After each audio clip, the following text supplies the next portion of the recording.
Welcome to episode 126 of the Fully In It podcast.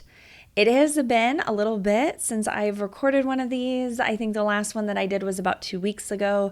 And I tell you, life has just been flying by for me. I think that I mentioned in a previous episode that we're doing a new way of schooling with homeschooling this year. And I tell you, it is really taking a lot. And it also has been so incredibly good for my family. Before I get into today's podcast topic, I wanted to just celebrate something with you really quickly. And that is that this podcast has been around for 5 years. And I find that so incredibly mind-boggling. But my first episode of this podcast came out on September 11th, 2018. And I remember when I came up with the whole idea for this podcast, and my goal was just to provide a place for moms to feel supported on their parenting journey, both in their own personal growth, in their homes, in their dreams.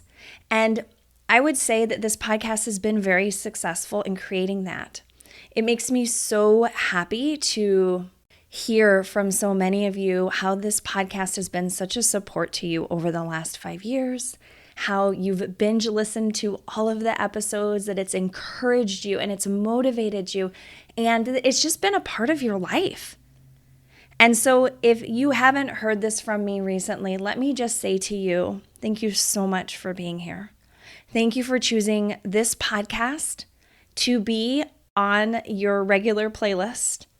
And if this is the first time listening, go back to episode 1 and just listen to them in order, because not only is it going to support you in your journey, but you get to hear mine as well. You get to hear from another mom who has pursued her dreams in the thick of motherhood, who has asked a lot of questions and tried to figure out what is the best way for me in this season of life to show up for myself, for my family, and now, as things have evolved, for my business, right? And so with that podcast, starting in 2018, it was also the beginning of my own business, which is just wild because, before I had this, I had another podcast with my best friend at the time, and it was called Cohesive Home.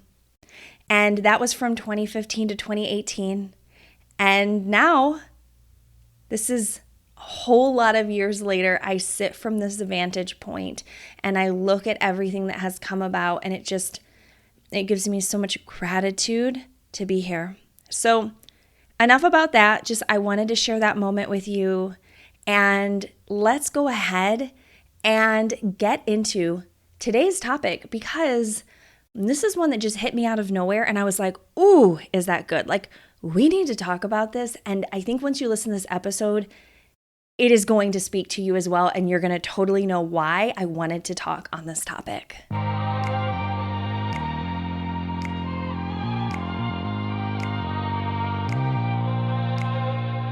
Welcome to Fully In It, a show for moms who are called to grow themselves while growing their families.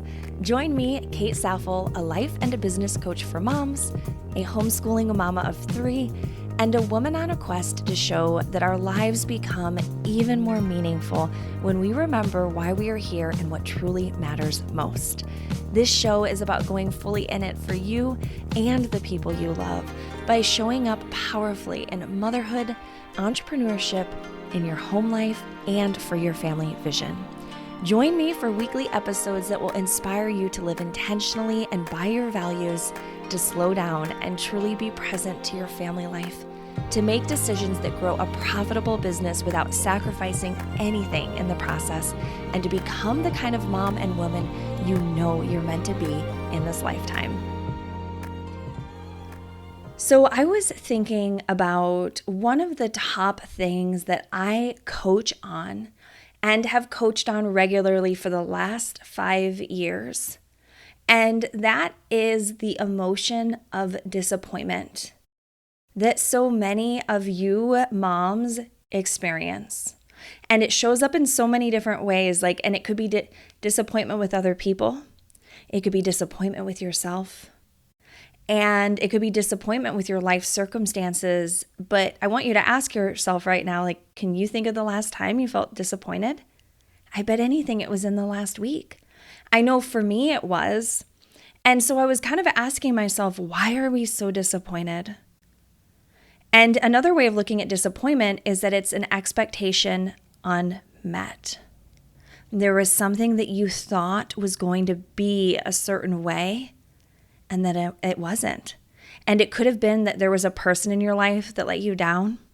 It could have been that you thought your child would behave one way, and they surprised you, and not in a good way, right? It could be that you thought your partner was going to show up a certain way for you, and then they didn't. It could be with your in-laws, right? So many different ways we get disappointed. And if it has to do with an expectation that is unmet, then we need to question, well, what are our expectations? So often we have expectations that we are holding about the world around us or about other people or even ourselves that are unquestioned. And their root is found in our life experiences and beliefs that we have fostered over the long term. And these things kind of muddle under the surface in your subconscious of your brain. So you may not even be fully aware that this is influencing you. And yet you know it is when you feel that familiar twinge of disappointment. And it is an emotion that really doesn't feel good because the opposite of it is satisfaction and completion. And so we feel incomplete. We feel dissatisfied when we are in the emotion of disappointment. So what are these expectations that we have? And why are they impacting us so much? So we've already talked about that there are things that are under the surface for you, but I would guess that there's also ones that you have been nurturing for some time. There are expectations you have of your children. And this could be informed from books you've read, from your group of fellow parents that you're in community with. It could be from your own parents or your grandparents or other adults in your life. But you do have expectations around children and how children should be. And we can look at this in every area of your life: marriage, friendship, business, community, career. There's just certain things that you expect. So the first thing that is so beneficial is just having that awareness of what am I believing should be? What do I think things should be? Because whatever it is, that's creating that emotion of disappointment for you. And then whatever comes afterward, however you act from your disappointment, whatever that next thing is that you do. So I wanted to introduce you to a concept or a framework that you could use that I think is going to be so powerful for you to tuck in your mama back pocket and use it anytime in your life when you notice that you're on the verge of disappointment and you're I want to shift my ship and I want to intentionally head in a new direction. So this is the concept. The concept is low, medium, high. And this refers to your expectations. We want to think about, again, for each of these areas of our lives, do I have low expectations? Do I have medium or do I have high expectations? Let me give you a few examples of how I would personally categorize these and think about different areas in my life so you can maybe start to think about what's happening within yours and specifically, why is that creating disappointment for you? So when I think of parenting and I think of my kiddos, right? My kids are 6, 9, and 12. What? Oh, it's so wild, isn't it? It's so wild, especially because, I started this podcast when my youngest was 16 months old, and now I have a 6-year-old. I mean, it's just wild to me. It's just, I don't know, the passing of time. That's a whole nother podcast, though we're not going to go there right now. But when I think of my kids, my goal is to keep my expectations fairly low, between low to medium. And also, I'm going to keep my expectations for me as their parent high. This does not mean, and I just want to be clear, when we talk about high expectations, I do not mean perfectionism. I do not mean self-shaming, judgment, or anything of that flavor. What I'm referring to is responsibility. And in this case, we're talking about self-responsibility. So my children, your children, they are still learning about the world. They're learning what the rules are. They're learning what the expectations are. And really, they're learning it from us and how we model expectations to them. So if I don't want to be disappointed with my child's behavior, then I'm going to keep my expectations low of them. And again, this doesn't mean that you think lowly of them. It means that you don't hold such a high bar for your child that it's so hard for them to meet it and you're chronically disappointed with their behavior. Instead, we want to keep the bar high for ourselves, high expectations, because as the parents, we need to ask, what am I modeling? What am I communicating? Am I training and teaching my child in the expectations of the home?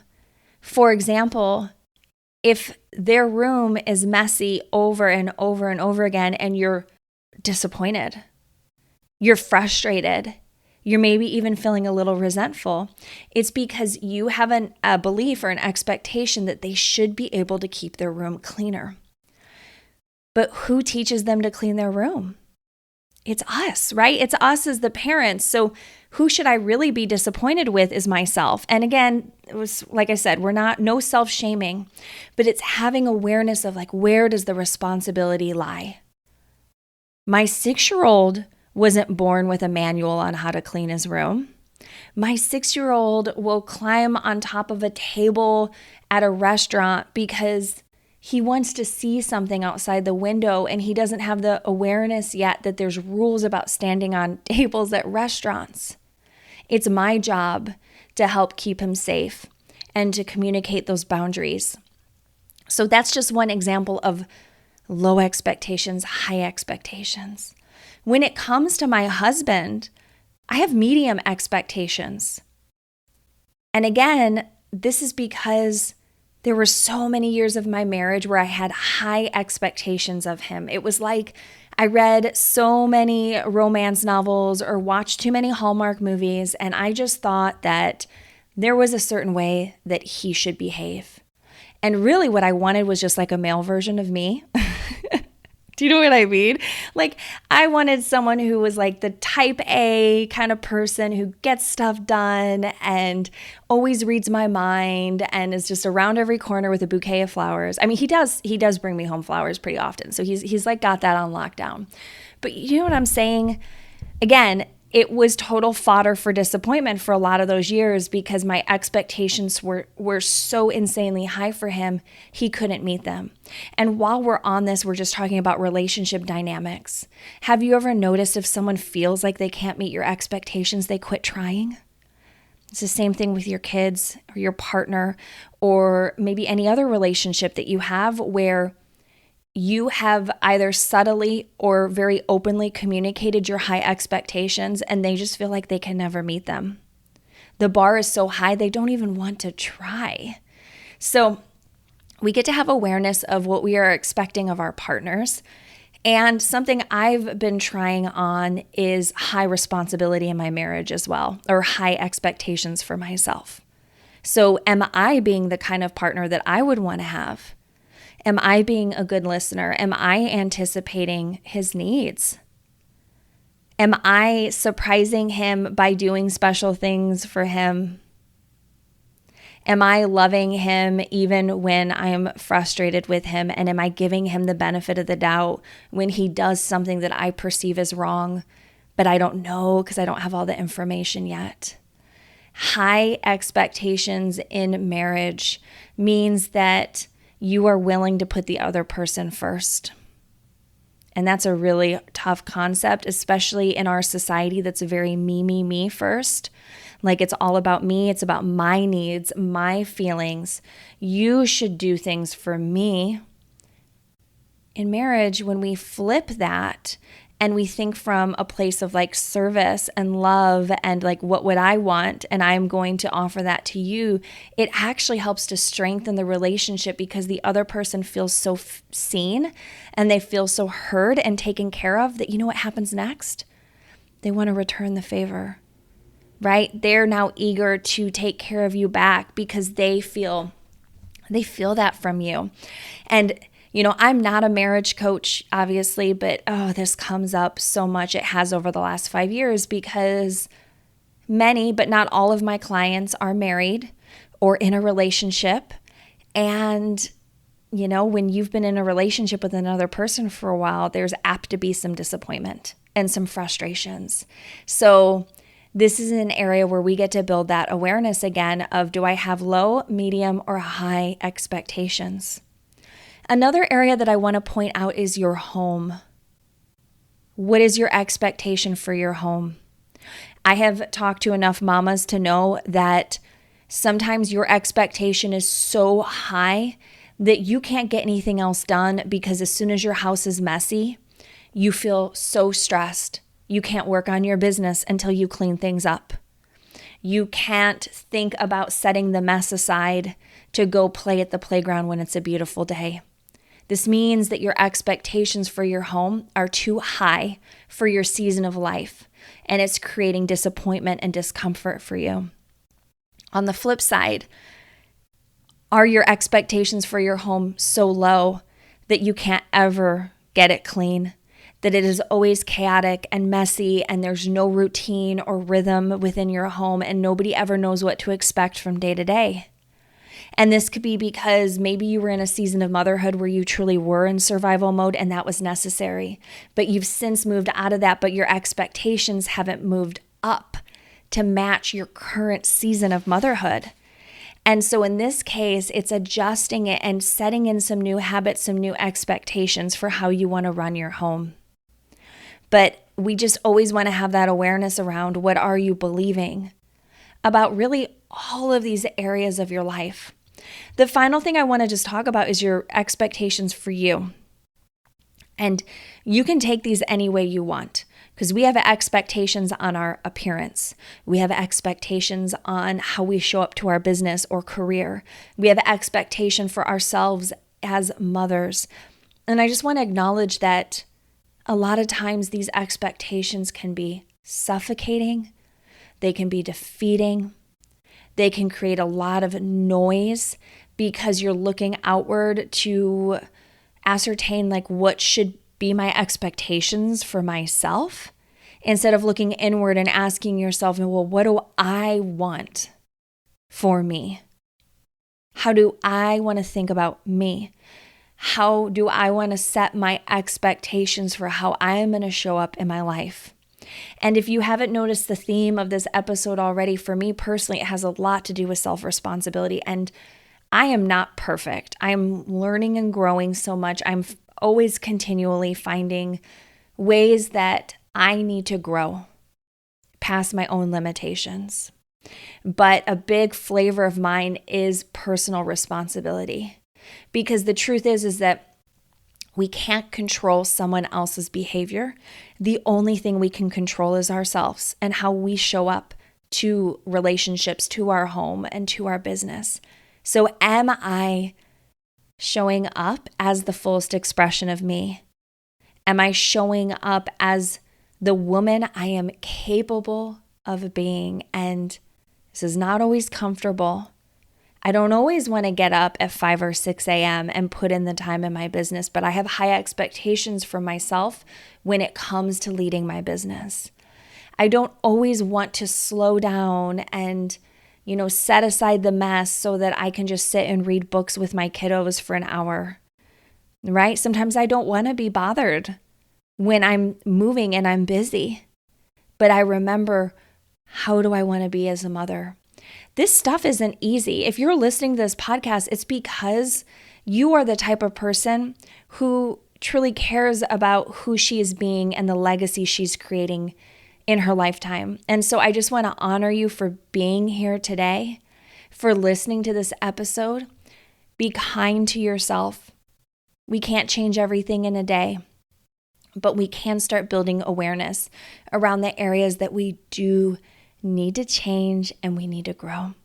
If this episode spoke to you, I would love if you either shared about it on social media and tagged me at Happier in Motherhood, or if you went and left me a review of this podcast. Help me celebrate 5 years. Let me know, what was your favorite episode of the podcast, or why do you keep coming back to it? That kind of feedback, quite honestly, it helps me to keep going, because here's the deal, 5 years, it's more than 5 years of podcasting. I've been podcasting since 2015. It's been almost a decade. And so for me to hear from you that you love it, that it brings meaning to your day, or it's a bright spot, that is everything to me. And it is like the best thing that helps me to keep going with this show and providing this. So thank you so much for being here, and I will see you next time.